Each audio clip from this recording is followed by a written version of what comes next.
Just answering questions with waptek. Someone left 2 questions on the channel. I'll answer it here. And this is going to inspire 2, maybe just 2 longer videos. Sun rays seem like they should be far more linear by the time they hit the Earth from the sun because of the distance. It should be more parallel, that sort of thing. However, once in a while, you will see a situation where they seem to diverge and splay out like this, or sometimes like this, but they don't seem to be coming in parallel. Now, I want to mention something. People walk on roads, sidewalks, hallways in your buildings, cornfields. We don't walk on sunshine because we have a visceral, guttural understanding that when we're walking along a road, the road doesn't change size. Even though it appears to do so in the distance, it gets tinier and tinier. This forces us to interpret it as a depth of field or perspective trick, a vanishing point. And also, if you just turn around on a road, the vanishing point goes backwards too. And you also notice that if you look at light sources in the distance and do real simple optical work, if they're bright enough, light can be almost but not quite parallel if it's hundreds of feet away or maybe a mile away.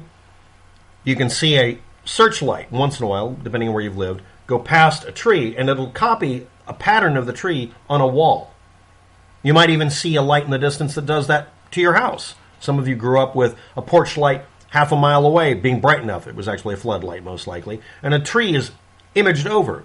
Even the floodlights on a road will draw a pattern that's very, very clean. But when you look at the shadow, you see that it's kind of grayed out in the middle. And if you look inside the shadow, you can see, here's your light and here's your stick. Well, you can see part of the light here and part of the light here. It's not a pinpoint where it's going to create a perfect copy that may even get larger. It has this wraparound effect because the light is not a zero diameter point. It's not a pinpoint. It's not a point source. It's a source that has diameter. The sun, even though you can cover it with your thumb, still has that dimension. So there is one characteristic that will cause this. It's very minor. It's not the main one. The sun is not a pinpoint of light that's extremely bright. It's a disk. So that can cause an effect where you can have a light focusing through, let's say, a hole in the clouds, and it'll create visually a copy of the sun, a nice round disk that gets bigger as it goes towards the ground, like a pinhole camera creates. Now, that's a minor one, but that does happen, and it creates a minor spraying ray effect. And the other thing is the cloud in that hole could have not a hole, it could have an area filled with more cloud, but it's just able to get light through easier. That makes it act like a light source almost, and it spreads even more because it's incandescing, basically fog. Just like when you turn on the lights in your car, floodlights, and you blast yourself because it's turning everything, scattering light into a light source. It just becomes a wall of light. It's not pinpoint shooting into the distance like you'd like it to be. And that is also what happens with the sun. The conditions have to be right, but they're clouds. They do this all the damn time. If it's a thick enough layer to make it dark, but there's a hole in it, either of those effects can happen. And finally, the top layer can be thinned out compared to the bottom and act like a light pipe, so it doesn't even matter what angle the sun is coming in from.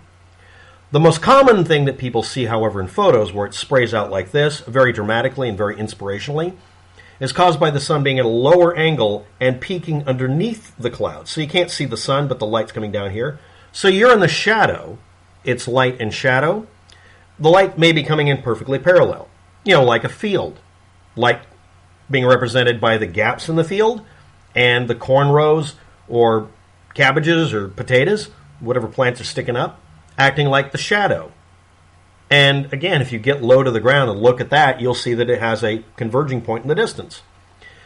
If you're looking at something in the distance, also, it doesn't have to be at the horizon.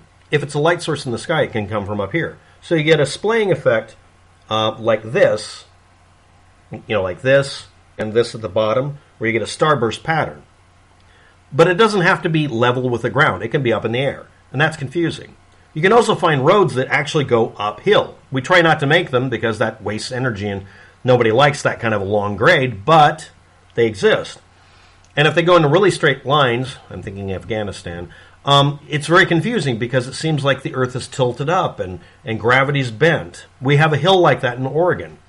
It's a long straight road that goes uphill, and it's very confusing because, again, we avoid those, but in the past we didn't because we didn't have a choice. Now we modify the earth or just run a road straight and flat. The point I'm making here is a long straight road will have that vanishing point, just like sidewalks, just like a hallway in your building. Fence lines will do the same thing. Anything above your visual line of sight will seem to spray upward, and everything below it will seem to spray backwards with the line patterns. But again, if it's tilted uphill, it'll confuse you. Straight lines, patterns that are parallel, always form a pinpoint in the distance both directions. If you see this effect, it just means the light may actually be aiming towards you. Underneath the cloud layer, might be aiming at you or nearly at you. And if you look behind yourself, you might see a pattern that's the same thing converging in the distance, just like you would with a train track converging that way and that way. But the funny thing is, it might be black lines. You'll perceive them as black lines because it's just easier for your brain to process it that way. And remember, we do not walk on sunshine. We don't walk on sunbeams. We'll walk along roads. So we're not applying that internal logic immediately that we've learned instinctively to do, living in a world where we make everything square and straight lines. You're not applying it to light. When you think of it that way, if you think of it as a tunnel of light towards the heavens, or the other angle, down to hell, you realize, oh, it's just a hallway. And that's literally the explanation for it. Now, I'm going to do this one thoroughly that way because it's important. And they're called crepuscular rays and anti-crepuscular rays for the ones that are caused by parallel lines. And the others are given all sorts of fanciful names, and I'm not going to list them, but they're basically just a cloud with a hole punched in it, acting like a camera obscura or something of that nature. It is doing the same effects that we effectively copied to make cameras work. Pinhole cameras work that way. The kind you look at when you're looking at the sun, but you don't want to look right at it, so you're looking at the solar eclipse. You're looking in the box. That hole in the back, that pinhole, is a lot like the cloud with a hole in it, and the ground becomes the back end of the box. And this can happen to a mountain range. There's a specific picture where you can see a dry mountain with clouds above it, first time in hundreds of years in that desert, and it has a pattern of the sun drawn on it, and you can see sunspots actively flaming, and you can see fire on top. It's very interesting. It was done as a drawing. I only saw the photo once. I can't find it again, otherwise I'd make it the thumbnail for this video if I was able to. So that's a basic answer for it. And it's all in of it itself, it is a very interesting effect. It's visually very impressive. But that's why people will refer to it as a stairway to heaven. So that's the first question answered. Thanks for watching. Have a good day. Good luck with that. And thank you for your question.